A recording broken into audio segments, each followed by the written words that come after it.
Hello there, welcome to this week's episode. Before we get started, fantastic conversation coming up. I just wanted to let you know about a new project that I've got. It's an experiment in learning. I've partnered up with the fantastic PE staff and the coaches up at Stewart Melville's College in Edinburgh, and I'm with them going to be running something called the Talent Equation Live, and it's a learning and development event, and it's for anybody out there that's looking to help on that, help young people on that learning of development, discovery, skill acquisition, environment design, all these sorts of things. Joining me will be some people who've been on the podcast before, Russell Earnshaw and John Fletcher from the Magic Academy, Danny Newcomb, Sarah Kelleher, and Mark Bennett. We'll all be there for a couple of days, and we're supported by Coach Logic, who will be helping us with some of the technology, so that we've got all of the stuff recorded and all those, and people can watch the sessions behind. We're aiming also to get practical as well, so that it'll be a mixture of kind of talks and new concepts and new ideas, and then we'll go and see that some of those things done in action on the pitch or on the court. So it promises to be a really, really fun couple of days. I'm really looking forward to it. If you are interested in getting involved, tickets are selling out really quickly, and so I wanted to make sure everybody got an opportunity to get on board. I wouldn't hold out because we are a bit limited on space. So if you go to the events page on the website, then you can find all the details there, and I'll also put some links in the show notes. Hope to see you there, and if you do come along, then make sure you come and say hello. It'd be great to see you and find out more about your journey. Welcome to the Talent Equation Podcast. If you are passionate about helping young people to unleash their potential and want to find ways to do that better, then you've come to the right place. The Talent Equation Podcast seeks to answer the important questions facing parents, coaches, and talent developers as they try to help young people become the best they can be. This is a series of unscripted, unpolished conversations between people at the razor's edge of the talent community who are prepared to share their knowledge, experiences, and challenges in an effort to help others get better faster. Listen, reflect, and don't forget to join the discussion at thetalentequation.co.uk. Enjoy the show.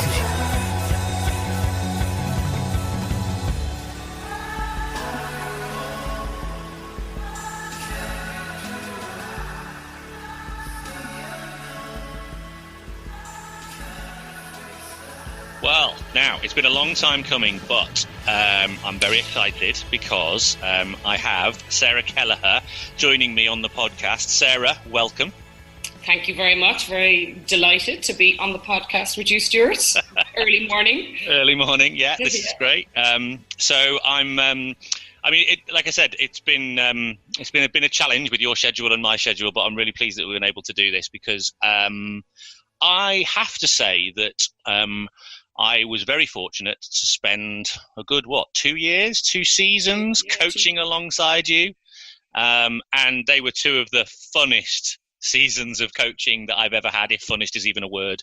But I mean, in terms of like learning a lot, being challenged and kind of, creating and working together and designing new things and coming up with different ideas, it was absolute blast. And it was probably one of the best coaching experience I've had for in my entire career. So I'm very indebted to you for this. I guess starting point would be probably for you to tell the world all about yourself and how we even came to be coaching together. Yeah, no problem.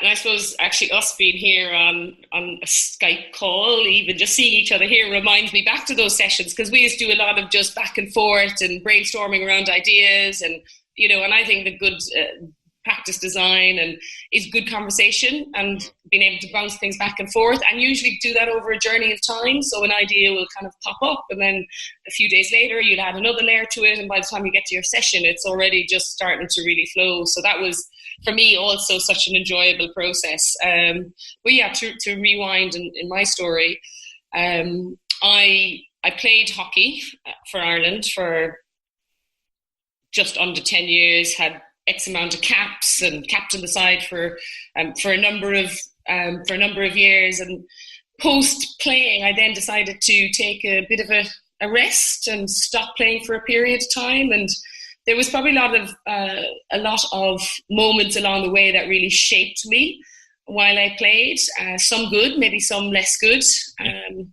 I actually spoke at the GB hockey conference earlier in the year talking around environment, and one of the stories I talked there that really shaped me was playing in the World Cup, and we were playing off and went to penalty strokes, and I missed my stroke, and and the coach afterwards giving you such a hard time around that. And I remember thinking there has to be a different way, and there needs to be another way of coaching. So even through my playing career, I was always thinking around, actually, how do we create an environment that can allow people to really be their best and to enjoy themselves, express themselves. And so that was sort of at the back of my head. And then I went on and took a complete break from sport and from hockey, and I went and did NLP coaching for a number of years. And that's essentially neuro-linguistic programming. So it's essentially the study of excellence and modeling excellence. And that journey got me so excited around the real potential that we could support people on their journeys to being their best. And it gave me lots of practical ideas. And that's actually what spurred me back into hockey coaching, was actually how can I use what I've now learned in that world to the world of coaching. So I went back into coaching and did a number of levels of club level, and spent 4 years at Wimbledon, and then started on the talent development pathway as part of England, starting right at the sort of lower level and working my way through, doing some assistant roles with the England sides, England under 18, under 16, and then I'm now head coach of England for this is my 5th year of England under 18 girls, which is a real privilege. And through that journey, I suppose my role within England obviously is to develop the talent, the next and upcoming players for the under-21s, England under-21s, the GBEDP, which is the Elite Development Programme, and right through to the seniors. So we just had one of our players, Tess Howard, just get her first cap at the Champions Trophy recently. So it's always great to see those players coming through. Scored amazing goal as well. Always love that. But you also recognise while you're part of this talent development pathway, you've got so many players coming through that journey that ultimately may not make it. And actually, if you look at your own journey yourself, what you've taken from it goes so far beyond, those white lines of that hockey pitch. You have learned so much about yourself as a person, your abilities to work with others, teamwork, deal with ups and downs, the amount of self-awareness that you grow through that process. And I do think it makes you a better person, better parent, maybe better at work, business. You learn so many life skills. So I think part of the environments that I look to design then looks to absolutely recognize that and understand, actually quite purposefully, let's go and do that. Let's be the best we can as players, but the best we can as people as well, and enjoy the ride along the way. So that's a little short kind of overview journey, but yeah. I definitely want to circle back to the stuff about environments, because I think that's definitely an area of something that I really had my eyes open to, was about how we can create fantastic environments. But I always get really interested, it always piques my interest when people talk to me about almost like their kind of epiphany moment around coaching. And you just made reference to essentially a pretty traumatic experience of sort of missing a penalty in a major tournament and then being admonished by your coach. So just talk me through that experience and kind of why it was so defining, and actually what was said. To me, it just seems totally ridiculous that for somebody to have missed something as arbitrary as a penalty, this just happens, right? To criticize them for that is the worst thing that you could possibly ever do to a human being. So I'd just be interested to know what was going on.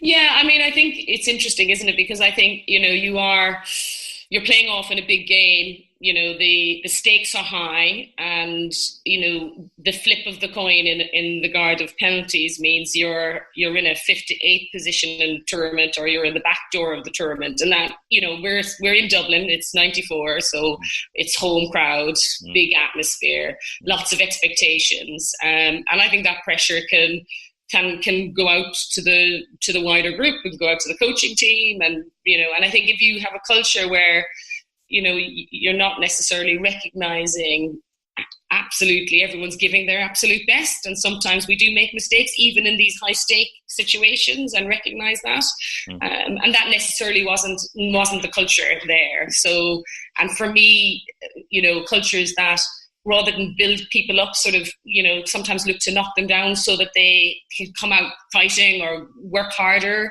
is sort of a circular way that eventually just takes away from trust, and eventually makes people feel smaller and less of themselves. So how do we build, even in the worst of moments, I think we have the opportunities to build each other up, to be our best self and go on and be stronger for it. And it is interesting, isn't it? Because even in those situations where it's been a tough one, it does shape you. So we had a meeting that night, and we're sitting there, and essentially the coach turns around and said, "Today we lost because of you, Sarah." And that's how I remember the story. Stories in your own mind probably grow in certain ways, as we know, but it had that sort of impact on me. And I remember then we were then playing off toward the end of the tournament. We were playing Russia in our final game, and it was a Sunday morning. Okay, so it's Ireland on a Sunday morning. The stadium was no longer full because it was 8 o'clock. You know how you get the 8 o'clock. So, and I remember just standing there. I was 24 at this point, and I was captain, and I stood there with the group. And I remember just standing there in our huddle before the game and feeling I had found my voice for the first time, that I was truly me as a captain. And I knew, I said, no matter what we're going to do today, we're going to find the way to win. I might have had choice language in there as well, who knows. And I remember still to this day, we were on a short corner and I was on left slip, and the ball came to me, and I remember putting the ball in the back of the net. But it wasn't technique, it wasn't skill, it was just a complete desire. There was every ounce of my body, mind, heart, spirit that was going to put that ball in the back of the net. And so I talk a lot about goal scoring mindset, because I think it's so much of what we do goes way beyond technique and skill. It's our desire, it's our mentality, it's our mindset. And so moments like that frame you, I think, so much, and shape where you go with your philosophy and who you become as a coach.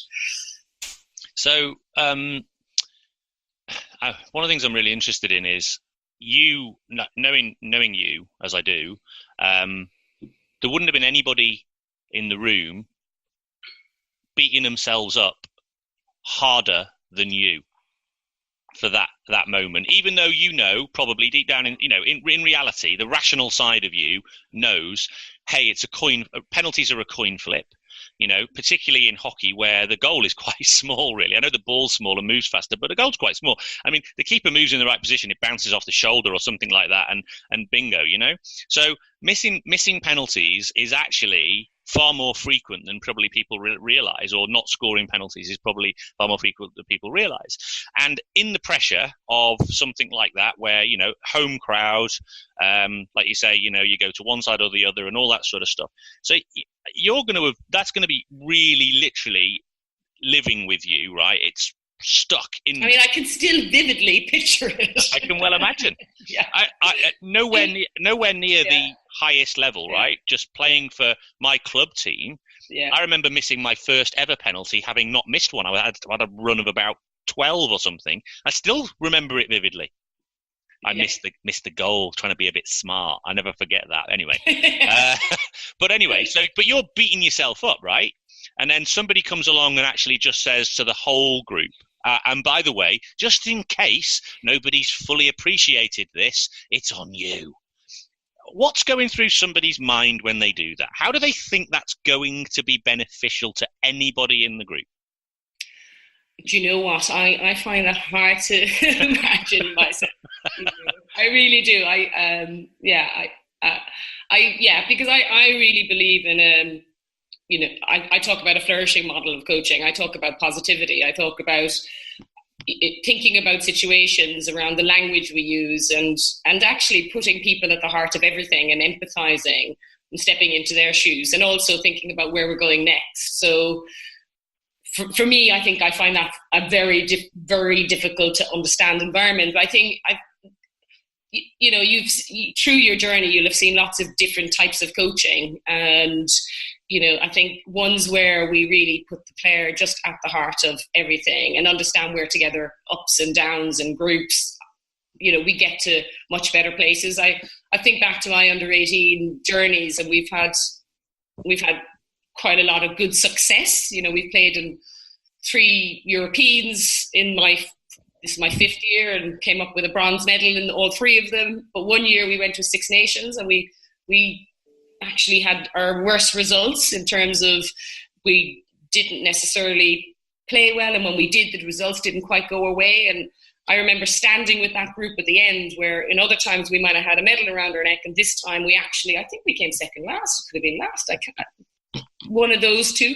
And I felt as proud standing with that group of players as I had in any other situation, because I know that they had given their best. And I also know the ups and downs that we had. I mean, we had a lightning and hailstone storm in the middle of the summer, and, everything seemed to come toward it.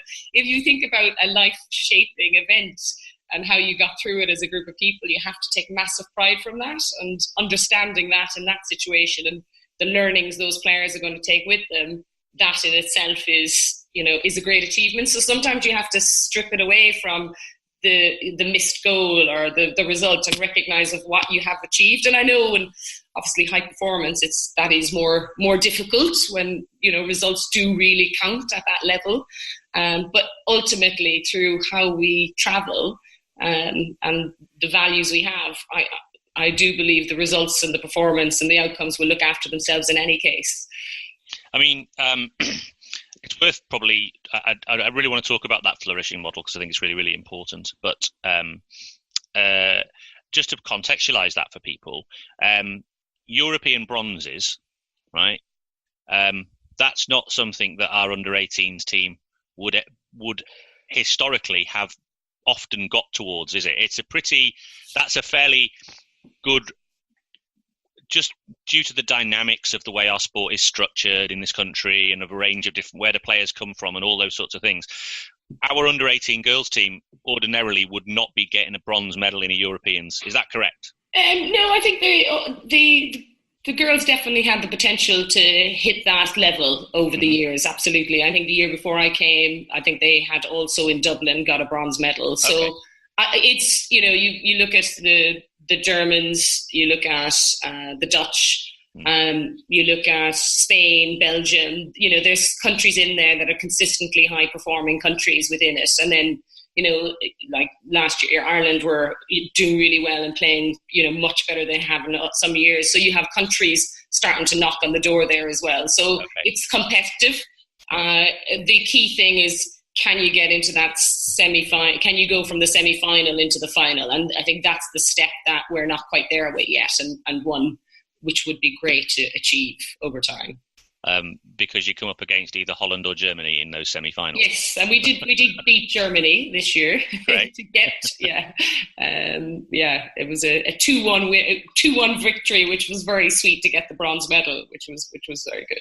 But one of the things that I've always said is a real measure of the kind of the health of a talent system, perhaps. And you quite rightly point out that in the 18s program, it's still a developmental program, isn't it? We're still trying to help these players develop and to use the competitive experience to kind of give them opportunities to find out a bit more about who they are as a hockey player, for because we very few are going to make it through into the full international ranks, but we're still in that process of helping them develop towards that journey, and so we don't emphasize the results of things as much as we would say in a full international World Cup type scenario, but there's still an emphasis there, obviously. But one of the I would say the measures of the health of a talent system is sort of consistency of performance. It's all very well getting a gold medal one year like we did in 88 or whatever, and then never seeing another one again for years and years and years. That's not necessarily a healthy talent system. And so that consistency of performance must be something I imagine that you are quite proud of, I guess. Yeah, and I think it is a developmental program. And there are objectives in terms of the number of players that go through the system, and obviously staying within the sort of top tier of hockey. But equally, I also believe, to really get the right balance of the environment you're looking to create, if your success and your best means putting a medal around your neck, well, then that's what you have to go out and aim for. Mm-hmm. And that is not exclusive of making it a talent development environment. Yeah. And in fact, that same mindset of putting your focus on the process is also the key to success as you go further. So training that mindset for the future, but also for the now, is absolutely powerful. And so you go to think around this year playing Germany for the bronze game. We're 1-0 down half time. One of our co-captains, a class player, got knocked out with vomiting the night before. Just before we start the game, another player starts vomiting in a bucket. Like, if you wanted everything to start going around you, it was happening. And to see the resilience of the players to come out, and they got two cracking, flowing goals against the German in the second half that were just beautiful to watch. And you're like, that is just awesome, So to see that performance, it was the mindset and the character, but to play right to the end, and then to play such great hockey, to create such great goals, is that is quite momentous. It's a moment in their lives they'll remember. It's a moment I'll remember. But the process by which we got there is going to stand to those players, whether they go on and play for England and GB, or they go on in their lives and become doctors or whoever. Those experiences absolutely shape and stand to us, and they're very enjoyable. There's just a lot of joy to connecting as a team and just being fluid together and creating great hockey and being gritty together. So yeah, I think there's a lot of joy around, even when it's tough. So that's an interesting point, I think, and that kind of brings us back to the flourishing model, really. Now, I've heard you talk about this in the past, because I was at the conference last year where I attended your workshop, which was enthralling, I would say. I loved it because I was obviously referring back all the time to what we were doing, to what we were working on together. But at the same time, I'm thinking, it's one of those where I'm just like completely, when you're in a learning space, right? And you designed it, clearly, spent a lot of time designing it to make it immersive and all that sort of stuff. It wasn't just talking. It was a multimedia array. There was video, there was audio, there was all sorts, there was conversation. It was great. And when you're in, I felt like a really immersive learning experience. And I felt like I got a bit of an insight as to what it must be like to be on the receiving end of the environment that you create, as a learner. If you're an athlete, I wasn't the athlete, I was a learner coach, but I was sitting in the room being like completely kind of immersed. And then, oh, it's over. Oh. So I was hanging around at the end, just kind of not really wanting to leave that space. Anyway, the flourishing model you talked about in detail. Now, I've heard a lot of people talking about things like thriving and not surviving and all these sorts of different things, but you've gone to a different space and you deliberately talked about flourishing. So I'm really keen to get you to expand on that for me a bit. Yeah, so flourishing model of coaching is very much a holistic model of coaching, and it obviously talks much more about the person than necessarily the player, which a lot of people talk about in any case. And so my journey through NLP and just looking, I suppose, to better myself and understanding, how are we better as people? How do we work together better as people? And brought me to looking at a lot of research in around flourishing. So Martin Seligman's work, which I suppose they call him the father of positive psychology, he came up with a lot of research around happiness, and then he reframed all his research and say it's not really about happiness, it's about the idea of flourishing. And he developed a whole lot of research and understanding around actually what flourishing needs to look like and feel like, and created a lot of practical tools to allow people to really embrace the idea of flourishing. And so there's some magnificent research out there. There's a psychologist in Ireland called Maureen Gaffney who wrote a book called Flourishing as well. And I was lucky enough to come across this. And, you read some books that just change your life, and you have this. But her life was changed. It was 2009 when and this is the story I heard in any case, obviously the world went a little bit skew-whiff at that point, and she didn't have work in the same way that she normally did. So she had time to write the book she wanted to. But what she did is she wrote a book about flourishing, and she reviewed all of the research on it in one book. And I was blown away by this as a premise. So if you look at the whole idea of positive psychology and optimism, learned optimism, and how we all can learn to be more optimistic, what are the characteristics of people who flourish, and understanding what those are. So grit will come into that, zest will come into that, optimism will come into that, gratitude will come into that. And so how can we create a character-based environment where people, their strengths, their character strengths and who they are, and obviously that translates how they are on the pitch as a person and the skills that they have. And how can we create that environment that actually puts that at the heart of it? And that positivity. So some of the research around this talks around 5-1, positive to negative. So if you look to an environment that flourishes, you've got 5 positives to 1 negative. They say 3-1 is kind of where people kind of get on okay. And I've worked in environments, in the business world as well, where it's probably the -5-1, it's on the other end of the scale. And you can see that impact. And now, the key thing around a positive environment is not one that isn't challenging. And I think that's where people sometimes get mistaken with this idea of positivity. If you create a positive environment, I truly believe that you can challenge in a much stronger way, because if I'm working with you, Stewart, and I'm looking you within the eye, and you know that I value you, I can challenge you so much more, but I can do it in a way that you feel bigger for it, not less for it. And we can, and usually when you ask people around what's needed, they have the answers themselves. And I think that was a big part of my understanding through the journey that I took in my NLP training and the work around Tim Galway around, your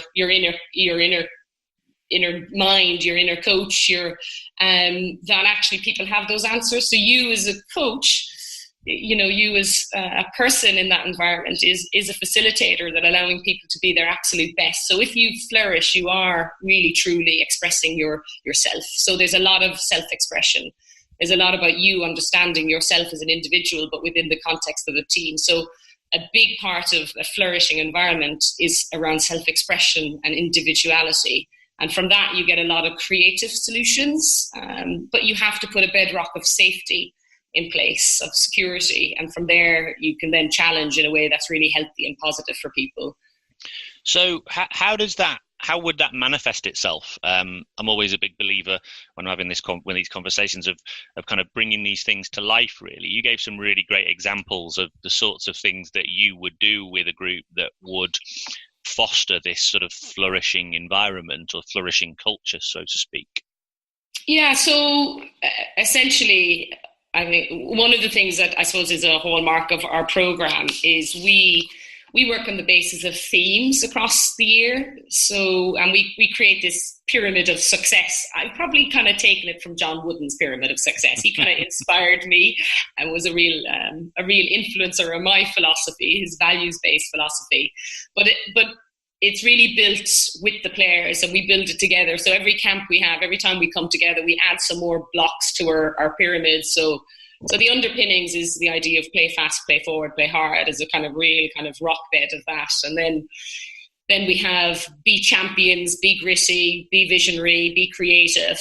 But each one of those is a discrete camp, and players don't really know which camp is coming their way beforehand. So you send out some priming materials beforehand, and that may be some hockey video. The Champions Trophy was recently on, so we had a Champions camp just recently, so that actually timing was wonderful. And then you send out some, we did some sort of dream goal work, so maybe send out some examples of other players who've looked at their dream goals of, what their end in mind might look like. And then you might send out some research around that topic. And then the whole theme of a camp will be around being champions and what does that mean? And it'll flow into thinking about your warm-up. We will look at the science of champions. We'll look at stories of champions. Usually within your group, you'll have players already, very much engaged in that topic. So last year we had one girl, actually, she was doing for school, she was interviewing champions across all different sports. So she was brilliant to just tell her story of all her research, which, is much better than me talking. It's, getting the players to explore these things and talk these things through. But then on the pitch, that goes into thinking around what does a champion look and feel like? And it's around the process. It's around how you act, how you behave, how you talk.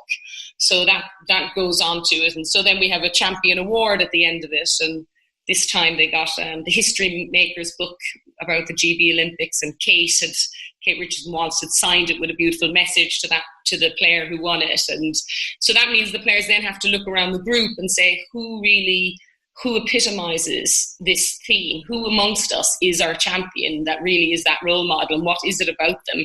So it's another way for them to start embedding themselves in a topic that goes well beyond, moving the ball from A to B. But then on the, so that would go in. And so part of being a champion is a mastery mindset. And so if you look at the top sports people, they have the idea of mastery. They go away and work hard. They get better. They're curious about just understanding stuff and learning stuff and trying stuff. So then we talk a lot about mastery at that, and we talk about ball carry mastery. So we'll have a whole session on ball carry mastery. And for me, the idea of ball carry is, if you get your ball carry correct and in a way that you have the purity of good ball carry in your game, you unlock whole levels of the game. Your idea of being able to deceive somebody, to be able to pass on the move, to have vision, whole pitch vision.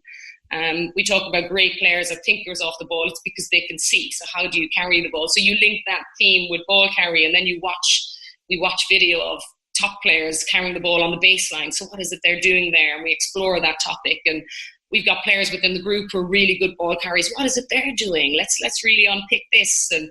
And so it goes right down to that level. And then it'll go to, okay, we're playing a Champions Trophy this afternoon, and you're all in teams, and we're going to throw a whole lot of stuff at them, and they're going to throw stuff at each other in terms of different scenarios. And can we find a way to win? And it gets very exciting because it goes right to the end wire, like literally to maybe the last final stroke. And it's incredible because teams who could be way down in earlier games find a way to come back, and it gets really competitive at the end, and you're really battling. And in those sessions that you have, that they can really stand to you. So when you're playing Germany in the bronze game at the Europeans, and you need to find a way to win, you've been here, you've done that, and you've done it in a competitive way. So how you bring that real life sort of champion-like pressure to environments.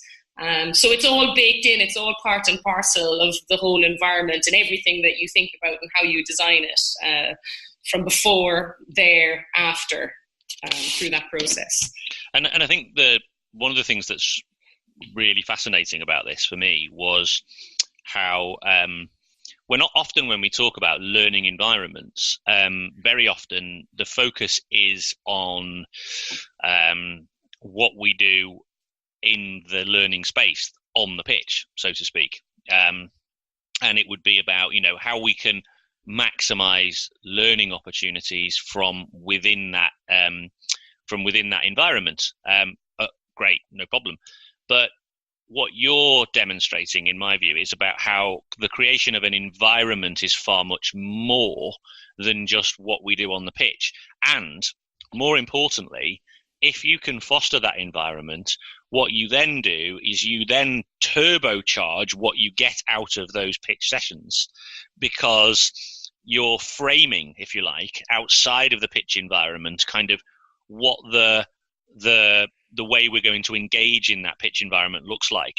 I mean, any coaches out there who are thinking, how do I get the players to sort of train with, the right level of intensity or the right level of focus? Well, the answer actually is away from the pitch. The answer is in the creation of this environment that is, I guess, considering how we would behave, how we would engage, how we would drive each other, etc., connect with each other, all those sorts of things, which then manifests itself into the training and playing environment. But it takes quite a bit of thought. It takes quite a bit of consideration. And so I guess one of the things I'm trying to, allude to here is are there any ways in which you've been surprised by kind of how powerful that is? Because we all know it's quite, it's powerful. You do it, and then all of a sudden you think, wow, I never expected them to do that. Do you know what I mean? Oh, constantly. I mean, part of doing the conference last year, I asked the player, I spoke at the conference, but I had a lot of the players on video speaking, because it's their voices that are the most important, and asking them around our environment and, getting feedback from them regularly, I think is really important. And a lot of them talk around that idea of self-expression and individuality, and them being able to, there's principles that we play with, but then ultimately within those, you've got the freedom to express yourself. And so absolutely through that process, you start seeing connections that, that aren't necessarily obviously scripted in that way, but stuff starts happening. That's, I think I remember a coach developer coming in one day, did you coach them all that stuff? And I'm like, yeah, sure I did. And look what I hadn't, they were just doing it because they're free to do it. People do, I hear you talking about this as well. You don't have the answers, so that they'll find answers that are way more exciting than yours, given the right circumstances. And, and of course there's times that needs to be guided in the right way, etc. as well, of course. And, but ultimately through that taps into people's real passion and desire, and that if you can help people find that within themselves and create an environment they're taking responsibility for their own learning, well, that's the key thing, because that will go on through, where they go next and how they travel through the journey. So, no, absolutely. And, I think people often ask that question as well. Well, I've only got a 2-hour session or an hour session, but, I think about us back in our NAGS Academy coaching, and how within a 2-hour session, we were still able to bring that approach into it. So we would have a creativity theme, or I think it was the Europeans on at the time, and we had a Europeans evening, and, so I think just being aware of the stimulus around us. I was at a performance center recently, and I was asking the guys there, what about the World Cup? How excited are they? And for some of them, they'll know now about the World Cup, I'm sure, because it was just before, and they knew so little about the World Cup. I could ask them their favorite players. They knew so little. And I'm like, well, that's our job, is to bring all of this stimulus into environments and ask questions of players. And, ideally they should be there themselves, but we need to bring all of that energy and enthusiasm and love of the game and open their minds. And then it'll just be like a rolling, it will grow and evolve itself once you open those doors and avenues. I remember one of the things that we did within the academy environment, and the great thing about that academy was, well, it was quite a challenge, wasn't it? Because we had a lot of players, and also they were of quite a range of ability, which is no different from people on a Sunday morning, I guess. And we had boys and girls together, which was the first time they'd done that. And then, you had under 16s, and some of them were actually 14 years old, and then you had under 18s, and some of those were seasoned internationals, or at the very least knocking on the door. So there was quite a range of capabilities, which made it quite a challenging environment to work within, but no less fun. But one of the things we did, I remember distinctly, and it may well be that you'd done this before, but you certainly made it feel like it was at least I had some role to play in the creation of it, was Grit Week. Which I know was probably always a part of the 18s program, but one of the things that's a hallmark is Grit Week. It made me smile when you talked about Grit Week, and I know the girls that you're coaching, I don't know whether oh, it's Grit Week, oh no, or whatever it is. You don't tell them before they arrive, do you? It's like literally they get there, oh, it's Grit Week, and they go, oh God.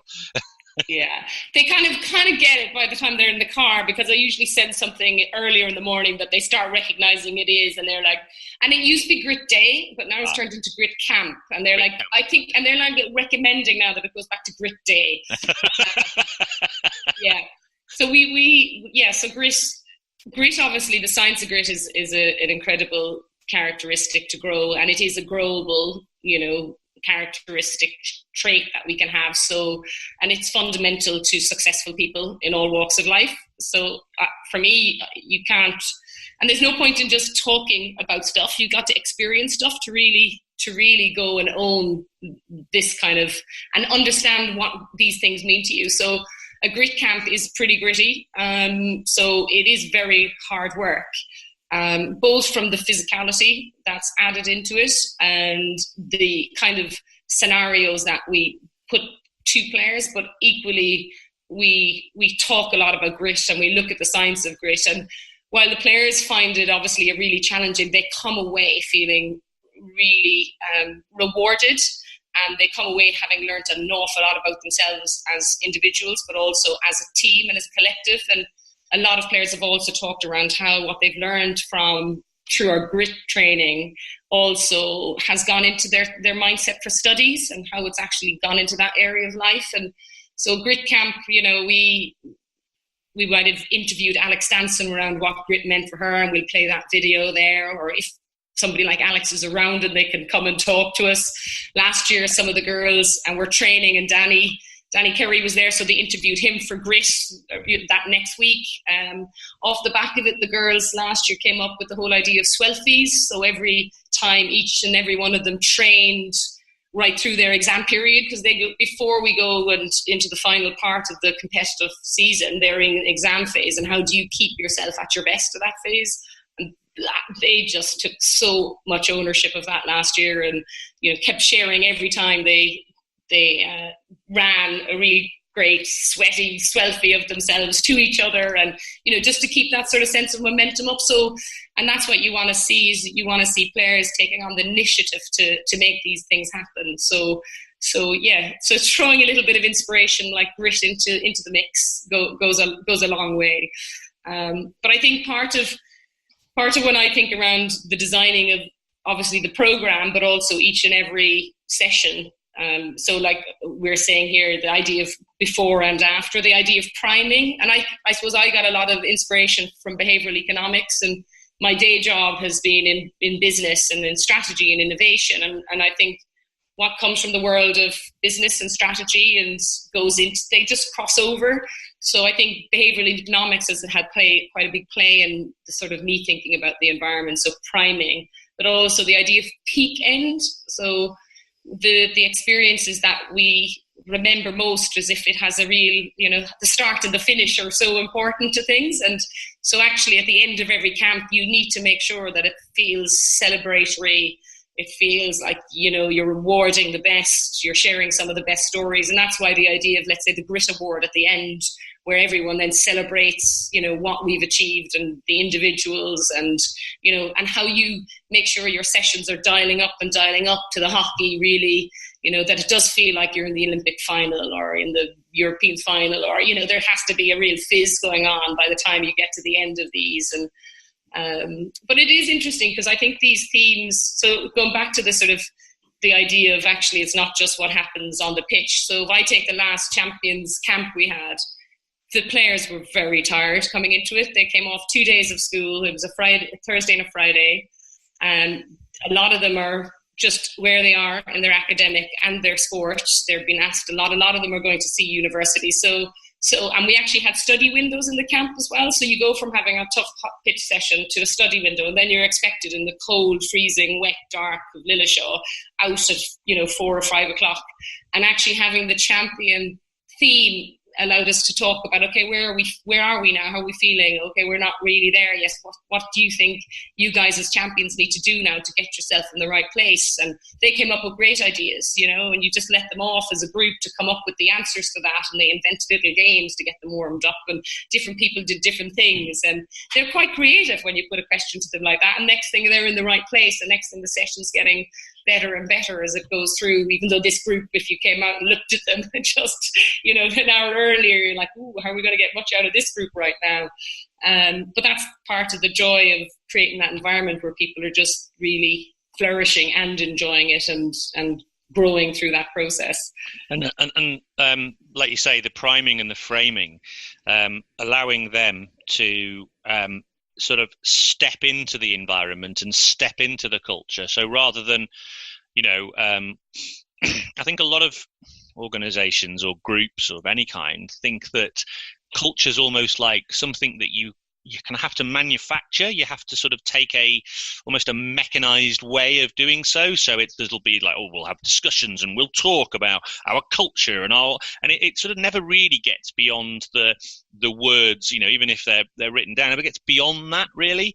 And what I like is that you're bringing essentially a cultural value or a way of behaving, if you like, it to life with a group, but almost allowing them to, by using a stimulus or a thought process, you're sort of creating a space within which they can then inhabit that idea, but almost for themselves. It's not something that's kind of artificially said, right, this is valuable to us, so we're going to do something. It's someone saying, right, so, the idea of a champion, that's interesting, isn't it? Right, let's kind of explore together what the idea of a champion might be for you as a group. And then they really, because people talk about ownership, and it's a very, it's a very overused word. I think, ownership. It's all about ownership. Yeah, well, okay, is it? Well, whereas if you say act as that stimulus and say, right, we're just going to create a little space over here for you, either a metaphorical or a real one, and there's an idea, and let's explore that idea, and then let's see what emerges for you. It's a very emergent idea, and then from there, they're then taking ownership. And just as a very simple example, this idea of Swelfie. That wasn't an idea you had, was it? That's an idea they had for themselves to say, we all know this is going to be challenging, so if we take pictures of ourselves having done our session looking all sweaty and horrible, then that'll help motivate each other. And actually that's way more powerful than anything you could have designed yourself. Absolutely. And I think that's exactly that. And I suppose my training as a coach, an NLP coach, and I went on and did all my coaching qualifications and continue to do those coaching qualifications. Part of being, is creating space. You create space and recognize that the people you're working with have the answers. So, and I absolutely agree with you that culture emerges, and that if you put the right ingredients into that and you work together with the people that's there, that it will emerge in a way that's right for that group and that time. So like every group that you work with is different, and you can't, put something on from a previous group. Okay, here are the values we had last year and they really worked for us, and here they are. So actually letting them to co-create, and a lot of what I do in the sort of the world of business is the idea of co-creation as well, and build to think, and innovation comes from that. So a lot of those principles come from lots of different areas around how you create that space. And ultimately, if you create a space and you value people and you toss things in, like some stimulus, like what's this, champion mindset thing about, and you add some interesting stimulus, it just grows and it evolves. And, and I'm a great believer in the language we use. And I think our language emerges within a group as well. And you can't force that on. If you look at groups, it's really, they often have their own identifiable language. Yeah. Like one year, the girls were having a meeting one night, and those sort of phases in games when they're not quite going your way, and they started talking about it being a non-minty phase, and then we were looking to be minty.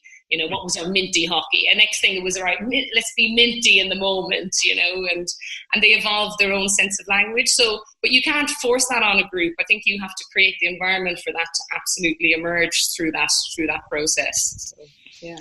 And like you say, that's again, even just language, like you say, them coming up with their own code or their own identity for a moment or a period, so they can all recognize it in each other, and then they can use that live in the moment to be able to help each other through difficult times by just having like a code word like minty. I just love those. I just love those things. Yeah, absolutely. And actually, so this year I think I'll have a little play with, we use a bit of Lego in our world. We have a creativity camp early on, which is really important, because one of the big things, particularly with young players, I think with all of us in life actually, but is the idea to leave go, giving yourself a hard time for making mistakes. So, and we've got a lot with the sort of perfectionist model, we have to be the best, we can't, but absolutely that holds you back from playing on the edges of your comfort zone, and it holds you back from actually trying and experimenting. So our creativity camp that we have very early on is just all about experimentation and exploration, and we will be very playful And actually this time I talked to Richard Cheatham beforehand and got a few ideas around play from him. And I'm always looking for great stimulus. And, but one thing we've used over the time is Lego in around that sort of self-expression. And it's a great medium for exploration. But recently I've just done the Lego serious play facilitation course. So I went off to Denmark for 4 days and now I'm a qualified Lego facilitator.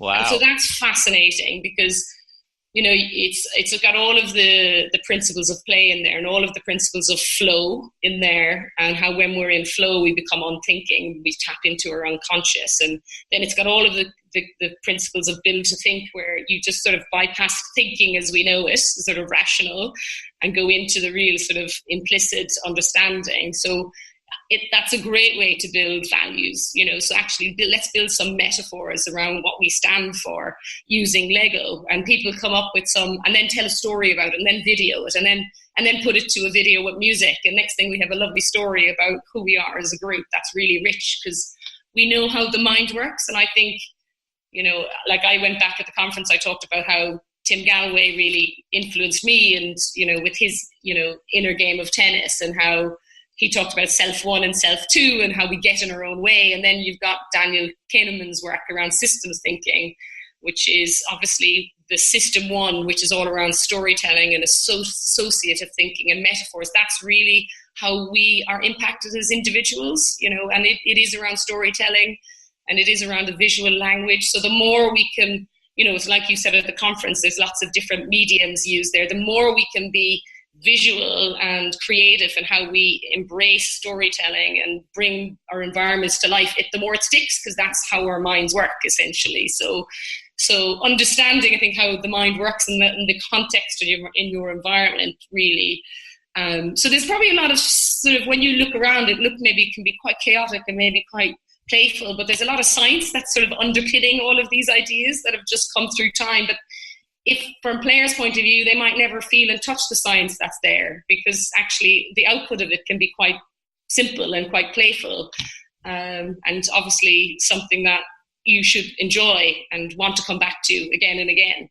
So I do anyway. So I'm fascinated that you've got the Lego Serious Play, and I'm very jealous that you've been over to Denmark for that course, because I actually got the book about 8-9 months ago on Serious Play, and thought, wow, that's fascinating. Because I was actually thinking about it again, from a kind of day job basis, when you're facilitating sessions and you're trying to think through creativity and all those sorts of things. I thought about it. But I couldn't quite get enough from the book to be able to sort of confidently feel like it was something. So actually, I may well have to go into work and say, right, you're going to have to send me on the Lego Serious Play course. Yeah, absolutely. I think so. But the only thing is, if you've got, a young son of 6 who is mad about Lego, and you're telling them that you're going off to Legoland for 4 days, they don't understand that they're not coming too. You'll have to go to Windsor to make up for it. Yeah. Was there a kind of key takeaway that you had from that course? Actually, I'd just be interested. Yeah, I think that idea of it so taps into the sort of the science behind it, of the academics of flow and play and creativity and innovation and adaptive knowledge systems, is so powerful. So through the idea of creating metaphors, through constructing metaphors, that you start building out the whole system and the whole narrative, and you can start moving all the parts of the system around to really start seeing the connections.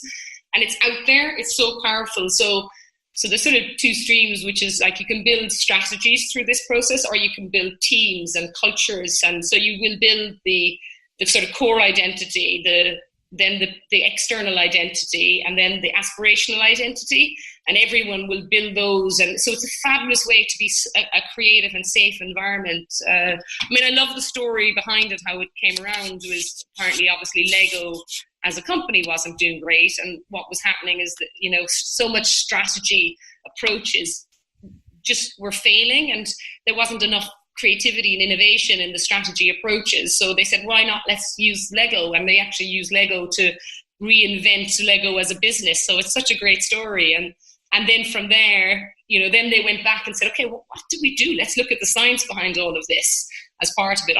I found it absolutely. I'm so excited already using it in so many different ways. So it's I would recommend it, Stuart. I think you should do that. I definitely feel I should do that. I mean, as you know, I'm a big believer in, always have been anyway, I'm a big believer in play as a means by which not only to foster human flourishing, and I don't think adults get to play enough. I don't think children get to play enough.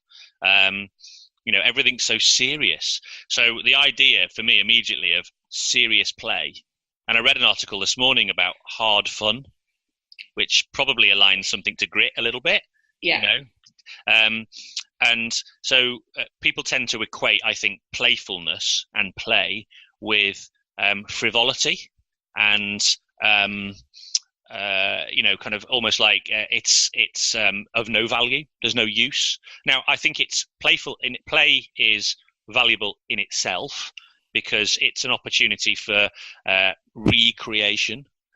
It's an opportunity for us to restore and to tap into our essence and ourselves and who we are as humans and all those sorts of things. So in that sense, it's completely valuable and undervalued in our society, but it's also valuable in my view, and it can be also valuable if you're also looking to derive some additional outcomes. So for example, and I imagine this is part of the essence of this, or at least this is what I took from the book, some of it is because you know how our mind, it's like, you have your best ideas in the shower, don't you?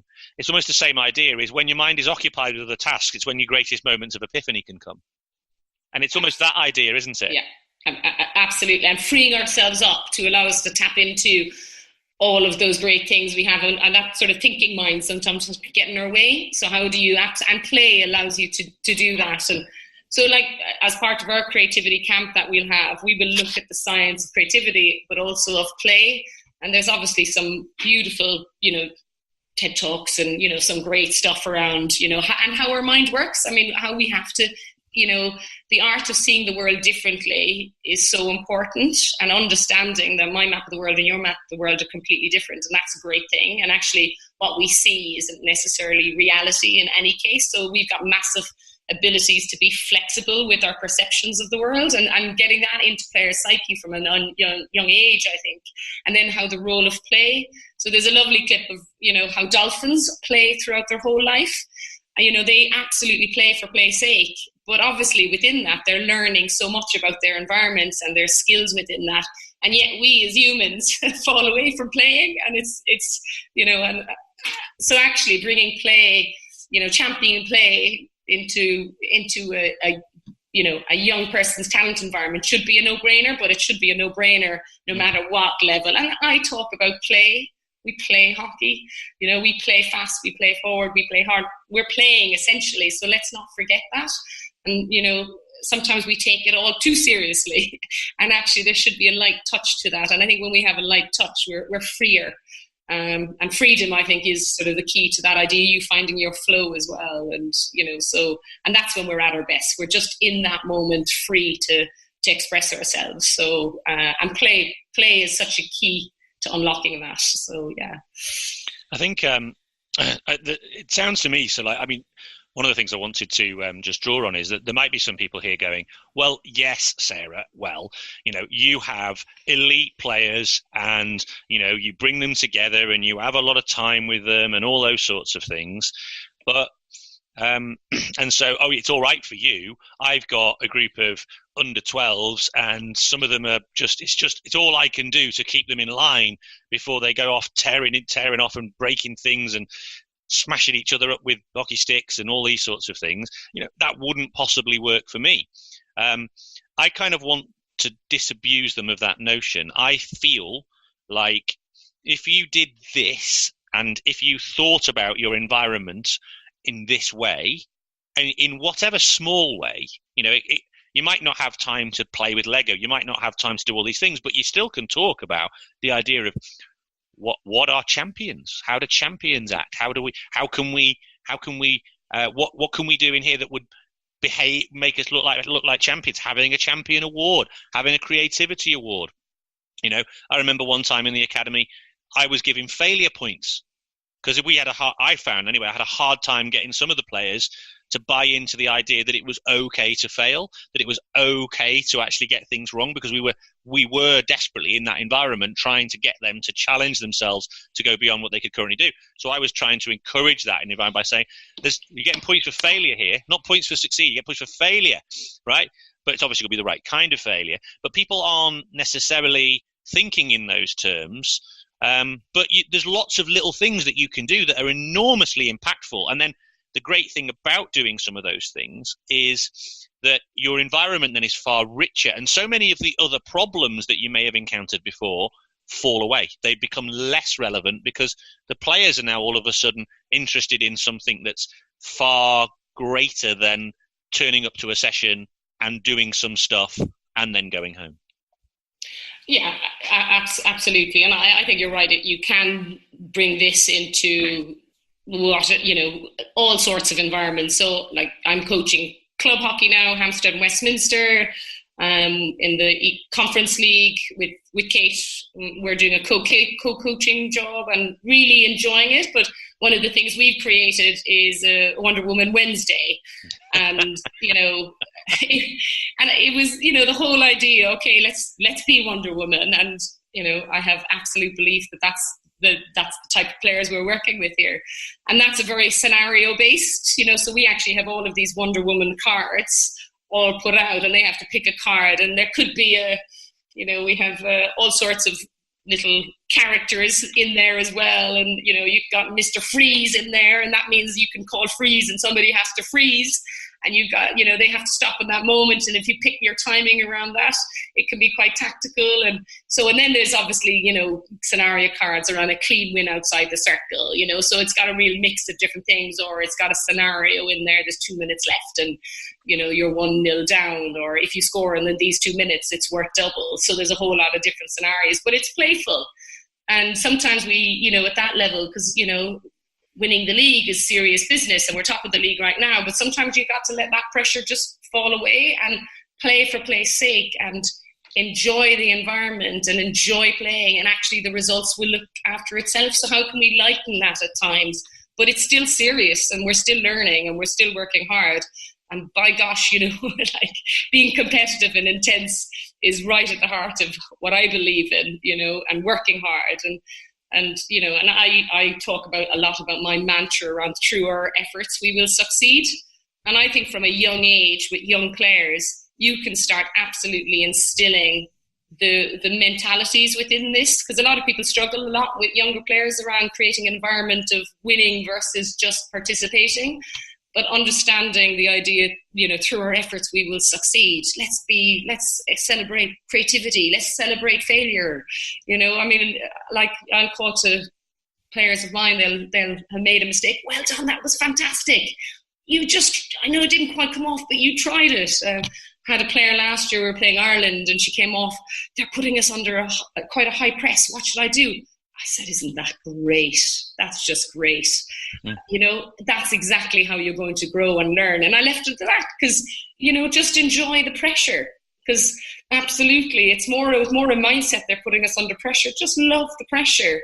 And actually through that, find your own answers out of that, So I think it's so important to recognize that can be put into practice, whatever the environment. And, you look at the business world, which I operate, we do so much work with CEOs and boards around bringing innovation and play into the workplace. So I think we've definitely got license to do it across all spectrums in sport. But the interesting thing, though, is that I've noticed, having worked in sport all my life, that actually, ironically enough, I think people are more willing to embrace these ideas kind of in a business context, because I think they've kind of recognized that going down the formal, serious, structured, ordered approach, KPIs and bonuses and all those sorts of cultures is actually pretty counterproductive in the modern workplace. I think it probably worked back in the days of, say, Taylorism and Thorndike, when it was all about literally how fast can we produce widgets, and it was all about mechanization, and it put basically humans into a gigantic machine, and it was all about efficiencies. But more and more, today's modern workplace is asking for people to be more creative and to engage with other humans as well, because we're very much of a service industry now. And so in those kinds of environments, you're asking people to be far more engaged in their day-to-day work experience, and actually far more innovative and creative. I mean, even in highly mechanized industries, I mean, a good friend of mine used to work for Toyota, and he got, he's preached to me several times about the various Toyota management principles and all these different things, and I can spout off various fancy sounding Japanese words, and it sounds Kaizen, yeah, absolutely. Kaizen, yeah. Genchi Genbutsu is my favorite one. Oh, that's a good one, absolutely. Yeah. I worked for Lexus for 8 years; they were my client, so I used to go to Japan a lot and Toyota a lot. So I'm in that world. Well, yeah. What I love about Toyota, though, that's a highly mechanized world. It is all about efficiency, just in time, lean production, etc., etc. However, they have a prize, don't they? Kaizen, the idea of the little thing that makes it better, the little innovation. And then the best ones go to Japan, and there's a gigantic Kaizen conference, and then there's an award, isn't there, for the person who came up with the greatest innovation. And it could be something like this, the tiniest thing of even just, bringing, kind of a bolt gun closer, a little bit closer, so that you can be that bit more efficient. It can be the tiniest thing that makes it and adds it up. And that is an employee kind of cultural requirement that is done every single day or every single week. I can't quite make it how it works out. So we've got all that happening in the world of business, but in the world of sport, it's almost like, oh, no, we're serious. I've found this anyway, working in sport, and I found this in coaching as well. It's like, oh, no, it's not about frivolity. No, we're not just having fun over here. It's serious business over here. So they've sort of brought in all of the cultural artifices of that historical business context, and it's now we're now talking about everything's got to have a KPI, everything's got to be measurable, everything's got to be this, that, and the other. Well, hang on a second, we're talking about human beings trying to learn, develop, and flourish. You can't mechanize that, and the minute you try to, you're sort of destroying or taking away from what is actually at the essence of what we're trying to experience here.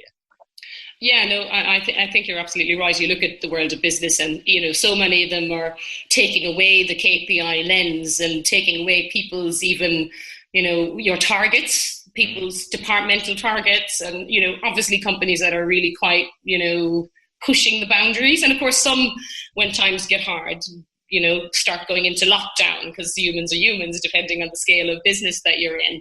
And I for me, I think partly when I look at my world of sport, what I've taken from business and what I've taken from sport into business, both ways have just allowed me to think differently. And I think diverse thinking and opening your mind to diverse thinking in terms of how you design, whether it's a business strategy or it's a coaching plan, the principles around that to allow us to think differently is really important. And absolutely, there's the ideas, like we often talk about measurements, hard measurements when it comes to sport and people, and how they can get in the way if they're not well managed, and it's like anything.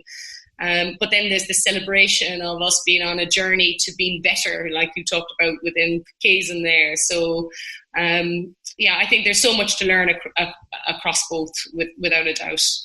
So you've made me think of something, because the other thing is it's in learning as well. I was reading an article this morning, and I just wanted to sort of pull it up because I wanted to get your thoughts on this, because I felt to me like there's a couple of kind of like sort of fairly heavy duty education guys, and they were talking about and basically saying about how fun is. It says the title of the blog post was "Learning is not a circus and teachers are not clowns." And it was all about a debate they were having about like learning being fun. And they were sort of poo-pooing it and saying that learning is effortful. And like research suggests, and this is what they said, it says, research matters. Engagement and fun are proxies, and the research shows that effort trumps fun every time. Learners may like fun, but research shows that learners are often delusional about learning strategies. What matters in the end is mastery, not just the feeling that you have mastered something, but actual mastery. And I came away from it thinking, how sad that we have had to create a dichotomy in this idea of there is fun and there is learning. And the two things don't match. And the idea that effort trumps fun. So that immediately says that there's something called effort and there's something called fun, and they don't work together. Now, I would argue that in your environment, those girls, they work hard. They try hard. It is difficult. It is, there are times when it feels not like a place they want to be.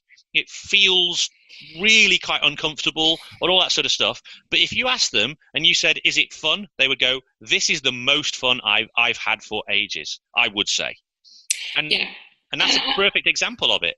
Yeah, I mean, I do. Yeah, they're not exclusive to each other. They're all part and parcel of that journey. You cannot argue that mastery and focusing on mastery is key to growing. But how you go on the journey of mastery, should be joyful. That does not mean it's not effortful and hard at times. So as I talked earlier, our mantra is through our efforts, through our efforts we will succeed. Through effort comes magic. So if you look at the attributes of real champions, they know that effort is the key to their success. And they know that in a game, if you put your focus on our efforts within this, it is the way that outcome will come. Now, that does not mean that those efforts are not, there's nothing nicer than putting your focus with another group of people toward a task and working hard for it. And actually, through that, you have moments where magic comes. There's moments when it's just gritty and hard, but you've got to love those gritty, hard moments just as much as you have that magical moment of connection where I put it through my legs and you get it over here with one touch and it's in the top of the top net of the corner, in the goal. And you've got to love all of those moments, and hard work does come with all of that, absolutely. But that, maybe sports people, maybe we're all a bit mad in terms of what we call fun. But we know that you get to, I always said when I was younger as well, my friends, some of them are going shopping on a Saturday, which they call fun, and I go out on a hockey pitch and run around hard, and I think mine trumps theirs any day, and that's the choice you make in life. You have different choices, and you could feel so much more fulfilled having gone through that sort of avenue to being your best self, because it is up and down and it is hard work at times, but you should enjoy it as you go through that process, and the environment should be created in a way that you celebrate the ups and the downs, so you can't disagree, but it's just the wrong sort of lens in which the journey which you travel through. And I think this is a big part of what we're talking about in the sports context. I mean, yours is quite a performance context. There's people who are working in a more recreational context. But what's common for me, what the themes that are common here is, as the education system is getting increasingly mechanized, and I've got a young, my son's just about to, he's in year 6 and he's just about to do his SATs, whatever they are, which are basically just a gigantic government measurement tool that basically allow them to say which is a good school and which isn't. So actually, the children are just pawns in that whole political journey. That's a different conversation, different podcast. But I'm with you completely. And they're just about to do all that, and there's pressure on them. And he came home the other day and he said to me, "Dad, I'm really struggling," and all that sort of stuff. And you can see he's looking around at his friends and he might not be doing as well, and he's comparing himself, and I'm just reinforcing messages to him all the time and saying, if you do your best and you try your hardest, that's all we're ever going to ask of you. That's all we're ever going to ask of you. And anyway, so we're talking about all that.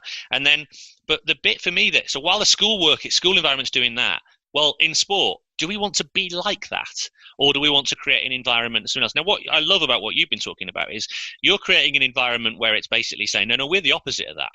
But we still love to work hard. We still love to strive. We still love to reach for exceptional.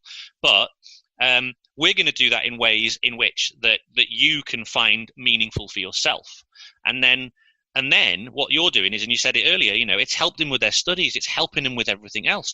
So it's rich, it's deep, it's learning that's helping them in other areas of their life. And I've always said that the role of the talent coach is to help young people and to almost build a bubble of resilience so that they can then manage themselves through life. And there could not be a better example of that right here. Yeah, I mean, I think sport is a microcosm of life. I think what you can fit into a day in a sporting environment, you mightn't have that experience in a year in life sometimes. I do think that young people under a lot of pressure now. I think there's obviously the academics and we have perceptions of what success should look like. I think being an England player can add to that. We know there's a lot of mental health issues in around sport, as in everyday life now as well.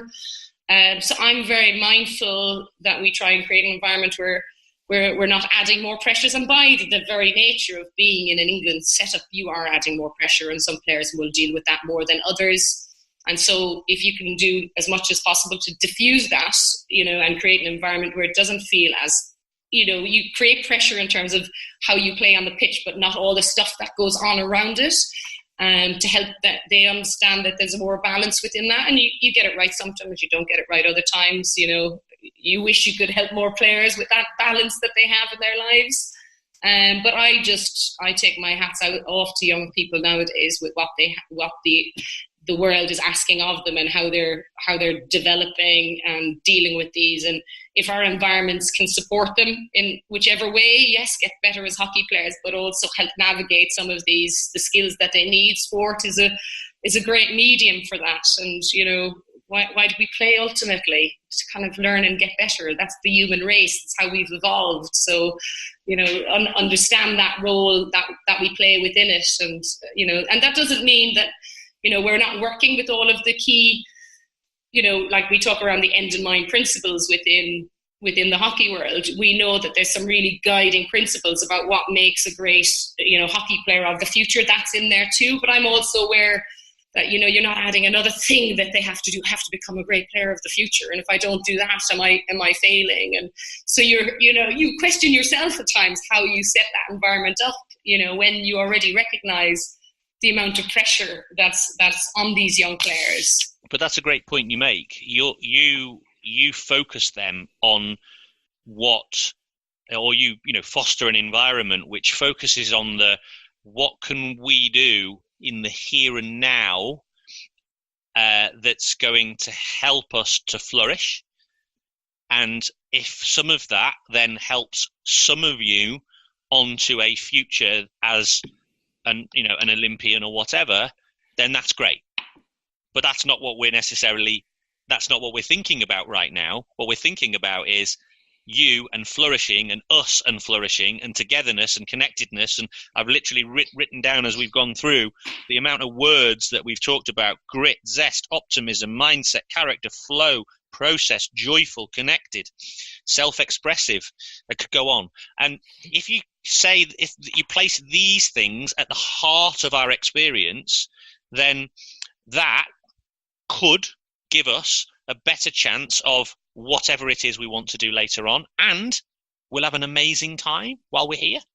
And that was something that I really took from your session at the conference, was those girls' videos, unsolicited. Well, you asked them to do the videos, but you didn't ask them to say anything, unsolicited. And what they talked about, and how the genuine sense of warmth and joy that they had from that experience. If it was me and I was in your shoes, I'd be like, forget the medals, forget everything else. That is the reward. That is my trophy cabinet right there. Yeah, absolutely. I mean, I think our pyramid of success essentially has, in the seams, it's got love. And, I think we talk about, we usually introduce that when it's Valentine's, because, it's a good time of the year to start talking about love. You got license to talk about love at that point of the year. Yeah. But it's the love of the game, it's the love of learning, but it's the love of playing together as a group. And, we'll talk openly with parents around this idea of love as part of our environment. And, I certainly have that idea of loving being part of these journeys and supporting people. And the fondest memories of various players and how they've gone on in life, whether it is on the hockey pitch or not, you feel very honoured to be part of people's journey and to play a role within that. So there's a whole lot of satisfaction that goes, as you say, well beyond, any silverware. It's those experiences and the joy on people's faces at certain moments when you have achieved whatever it is you have together achieved. And, you're on a journey each year, like we're got a new group in now, and you're starting to think about how do we create that with this group? It's different to last. So already my mind's fizzing around how do we absolutely go about it? And that's, you know, having great conversations with players and asking their thoughts, and together we have to co-create that environment. And, you know, already I'm excited about the year ahead with this group to create that. So we're I'm conscious of not manipulating your time as much as I would love to talk forever. But I wanted to just circle around to something there that's just been sort of percolating in my mind throughout this conversation, which is around this idea of, now, I think certainly in my experiences of sport, and it may just be the sports I've been involved in, but a lot of what you've talked about would be passed into a box called psychology. It's in the psychology box, and it would be the realm of the psychologist to do these sorts of things. You've said, no, this isn't something we're going to outsource, although I imagine if there is a psychologist in the program, they're absolutely contributing to all of this and helping with the creative process, if you're fortunate enough to have one. But you've said, no, that's not going to be something we outsource to an expert or a specialist. This is at the heart of how we develop human beings and how we help human beings to develop or be the best versions of themselves. It's clearly part of your learning and development, and it's central, I would say, to something that's very strong within your core philosophy of how you want to be as a coach and how you want to engage as a coach. And you said, I want, so you're saying that that's central, right? Now, a lot of people, in my experience, have seen that as additional and for someone else to do. It's core to you.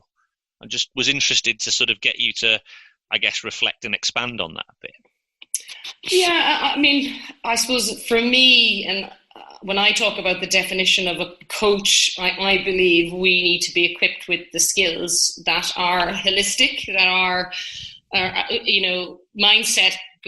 mindset plays out as much as anything else in the moment. And that doesn't mean we have all of the expertise. Obviously, may not have the same level of expertise, obviously, as trained, psychologists. If our environment had a full-time psychologist, or I would be delighted, because we've got, more of more in a sense. But I do think we as coaches, that's part of our journey, is to equip ourselves with the skills to be really able to holistically develop our players. And, that's obviously from a principles of the game and technical side, but equally the characteristics and the character and mindset that's needed to be able to find a way to win, to have the right sort of attitude in the moment when pressure comes your way. So how we design our environment to do that, I think that is the role of us as coaches, and we ourselves have to be constantly learning. The moment, I say, if I don't have a, work in progress, an L sign on my back, then I may as well just give up, because I will have that on my back all my life long as a coach, yeah. And I think just thinking around, the environment that you work within and the resources that you have. I mean, I think I'm really lucky within the England hockey environment. And I know you interviewed Scott last week talking around, obviously, our talent development framework and our golden thread. I mean, how much I've learned so much through the environment that England hockey has created in terms of the principles that it's guiding us, and they have given such freedom within that, but also such parameters. And I think that to me feels exactly like the types of environments that I'm creating. So when we talk around play fast, play forward, play hard, it really talks to the end in mind principles that England hockey have. And we may have framed our language quite differently, but obviously, looking at those principles, that's everything that we do within our environment. So we're looking at creating highly skilled and creative players. We're looking at players who are effective decision makers. We're looking at players that are self-organizing. They need to know what it takes to win, and they need to be fast and robust. And so we have these end in mind principles that England hockey have defined, but they've brought us on a journey, like you were talking to Scott, to create those. So they're always back of my mind when I'm designing what I'm looking to do, and then also front of mind when we're talking to players, because I think making them explicit with players and their understanding and them exploring what is an effective decision maker, what does that look like to us, what does it take to win in this situation, what does that look like to us, and so they're getting them embedded, and so that sort of framework can really just guide. So having a real strong, and then having one that's not just your own philosophy working with your sort of England hockey or your body's framework is so powerful. It sort of just ensures that then you feel like you're very much on track with developing those players for the future, but also, the skills within those that end in mind, to be self-organizing as a skill is tremendous, no matter whether you go off into business or whether you're going off onto the hockey pitch. That sense of you taking ownership and finding solutions is so powerful. So I think I feel very lucky to be in that sort of world that we as a body of hockey have evolved so much. And it's sort of been you feel like you as an individual have been on that journey, and opening your mind up to different possibilities as you've traveled through this. And have you got it cracked? No. You're still learning every day and asking questions yourself, always looking for more inspiration. You definitely, if there's ever something that I've got an L plate on my back for, it's self-organisation, I'm pretty certain. Well, I don't know. The way I was saying to you only yesterday, the amount that you fit into your life, I think you must definitely have that cracked. No, what I've got is an extremely, fantastically supportive partner. Yes, we all, I think we're in the hockey world, coaching world, sport world, you need that. Yeah. You do. Hey, listen, love it. I couldn't agree more, by the way, with what you said about I do feel blessed that we're in a sport and with an organisation that is as supportive as it is of those of us who are passionate about learning and development and helping others learn and develop. And that environment that they're creating for us as coaches to help others is as important as anything else.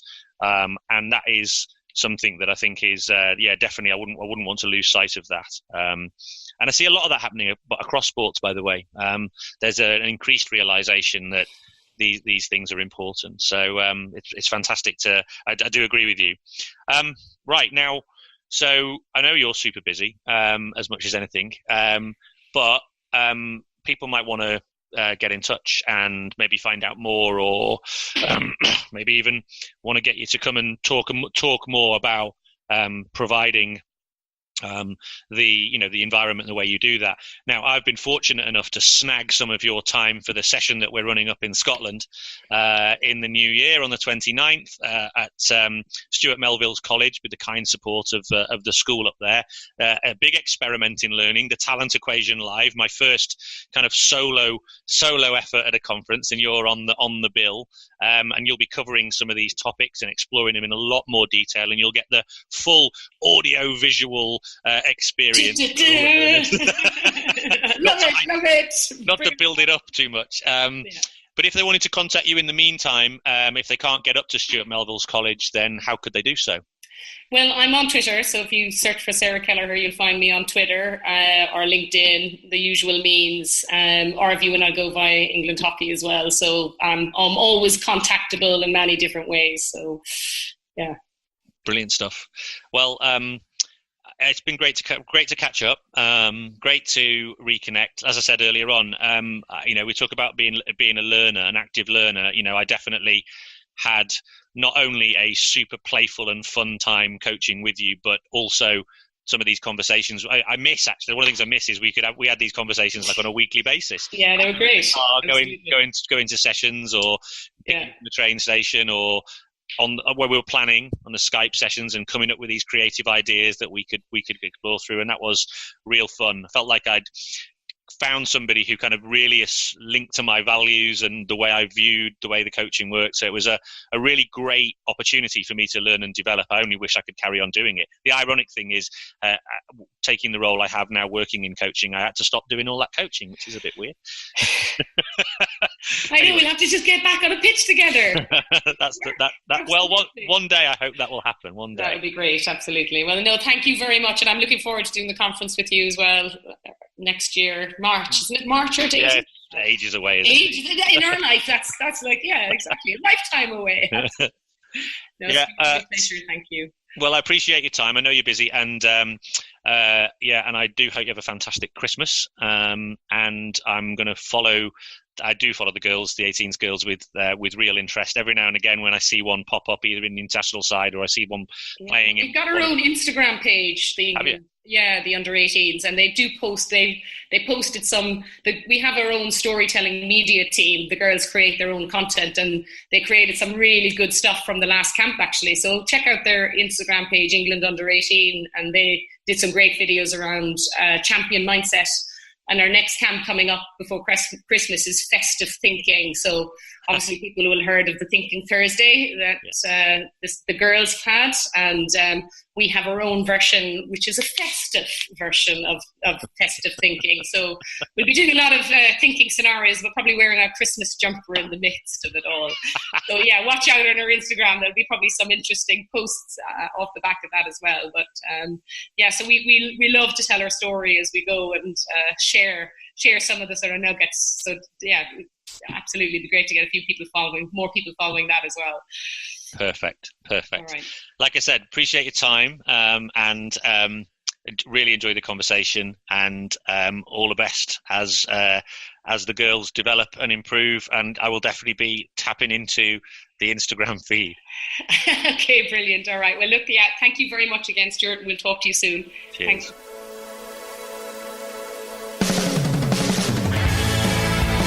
Thanks for listening to the Talent Equation podcast. If you like the show, then please consider supporting it by leaving a review on your favorite podcast player, telling your friends about it, or even becoming a hero and show your appreciation by becoming a patron. Just head over to thetalentequation.co.uk and click on the Becoming a Patron button at the top of the page.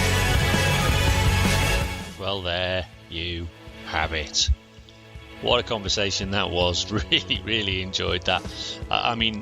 Selfishly enough, I love getting together with Sarah, and we have some fantastic conversations, but I can't stress enough how coaching alongside her was a major turning point in my coaching career, because it opened my eyes a little bit to approaches, methods, working alongside somebody who's genuinely creative, open, interested in other coaches' ideas. I was working alongside, the national under 18s girls coach, but there was no sense of hierarchy. It was purely about two coaches working together, and those sessions we used to have when we were alongside, when we were on Skype, we were just literally coming up with different ways of doing things, different ideas. It was a little bit like being in a jam session if you were in a band. You're riffing, and one idea sparks another and another and another. And it was a fascinating time, really, really enjoyable, like I said before. But it also really opened my eyes to how much work and planning and kind of proper thought goes into the development of that environment, and how you have to really conceive it in the right way in order to make sure that you're fostering and nurturing that environment. It was definitely a very valuable experience. Hope you enjoyed that conversation. I know I certainly did. Lots more to come in the new year. Lots of things going on as well, lots of exciting propositions, not least of which a few developments in the world of the conclave. So conclave's open, so we're recruiting, if you like, and happy to bring people in on board and to join the merry group. But also for those of you who've come on board as supporters, so you're making that valued contribution. I'm doing some new stuff in terms of providing you with some benefits. So there'll be some supporter only content coming out for you, some little extra podcasts, and I'm also developing an Ask Me Anything section. So any of you who are out there who are supporting already, or if any of you have got questions for me and want some areas really delved into in some detail, then if you're a supporter, you can ask me a question, and then I'll respond to those questions in a special private podcast that will go out directly to you. So anyway, there's some exciting stuff. Hopefully that will give you a little bit of extra involvement if you can't find the time to be part of a conclave. So in the meantime, I'm hoping to maybe work with some of you in the future, and if not, that's fine, no problem. Carry on listening to your heart's content. Please share the podcast with people.